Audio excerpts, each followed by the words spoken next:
Welcome back, and for this morning's Coffee Talk segment, I'm talking to an old friend, colleague of mine, Brian White.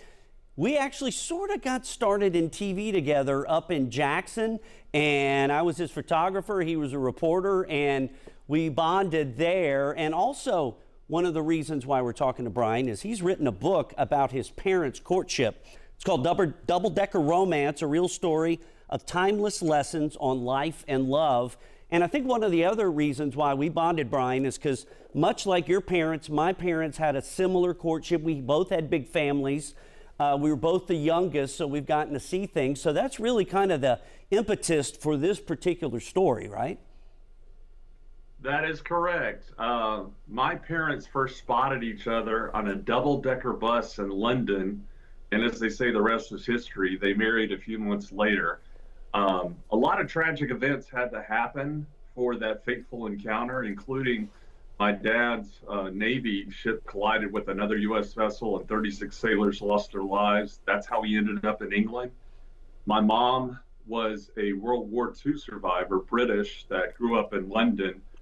And it's just an amazing, compelling story. So it starts out with me going through a divorce and then eventually in the dating world and wishing for that kind of storybook romance that my parents lived. And so it's very heartwarming. I did pour my heart out into it. And then, you know, I get really reflective in the end about what lessons we can pull from that kind of romance. Absolutely, because like you said, a lot of different things, almost serendipitous, you could say, for them getting together. And you hear about those things now, but not as much now. You get, online dating, and the way people meet and get together is so different now than it was then. We didn't have our phones back then, and things were probably a lot more organic, and that's kind of where the story goes, right? It is. It's very difficult to meet people in the dating world organically. And unfortunately, I think we've gotten into somewhat of a rut with what we consider a storybook romance to be.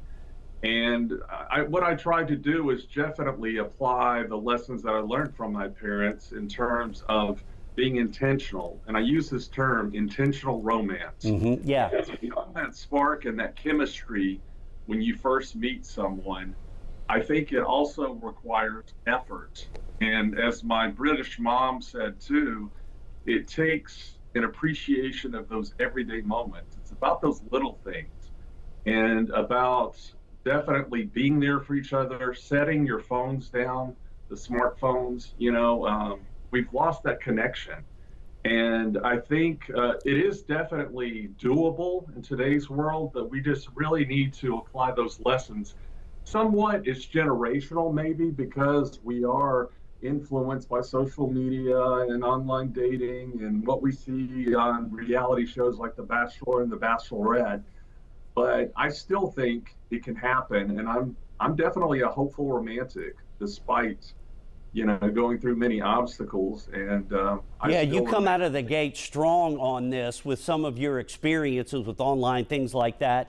But I like that because it kind of sets up going back in time and seeing the origin story. We always talk about superhero origin stories. This is kind of a super couple origin story. And the cool part, you're a Hattiesburg native, Mississippi guy, and this might be perfect for Valentine's Day for folks kind of thinking about going down that road. Definitely. I think it's definitely applicable to Valentine's Day. It starts out with me going through that divorce and really wanting that kind of storybook romance that my parents had. And so I get really reflective on what it takes to establish that romance. And so then it flashes to that moment on the bus, but it goes all the way from their childhood all the way to their lives together with 5 children. And it's somewhat written in third person. I'm the youngest of 5 children, grew up in Hattiesburg, went to the University of Southern Mississippi, go Eagles. SMTTT, baby, that's right. Yeah, SMTTT, that's right. Yeah, Bill and I go way back, we 30 do. plus years, and we became instant friends. And really have followed each other through the years. But I'm proud. I do share a lot about growing up in Mississippi as well, and my experiences at USM. Um, as my son said too, I really poured my heart out in this book. It's been a passion project of mine for some time. And ultimately, I would love for this to be adapted into a screenplay for either a movie or a Netflix series. Awesome. But, and yeah, you're going to be down this way. You live out in Texas, going to be down this way doing some book signings and things like that down the road, right? that is correct. I have two book signings this Saturday in Hattiesburg, my hometown. One is at the Author Shop on Hardy Street from 1 to 3 p.m. And then I will be at Beaver Creek Distillery in Bassfield from 4:30 to 6 p.m. Nice. And that's good stuff. Yeah. Promoting it now, just softly promoting it. Excellent. Brian, thanks so much, man. It's good to see your face and great reading through this. As you said, it's a roller coaster, but it goes to a good place. Old school, the way you court people, double-decker romance.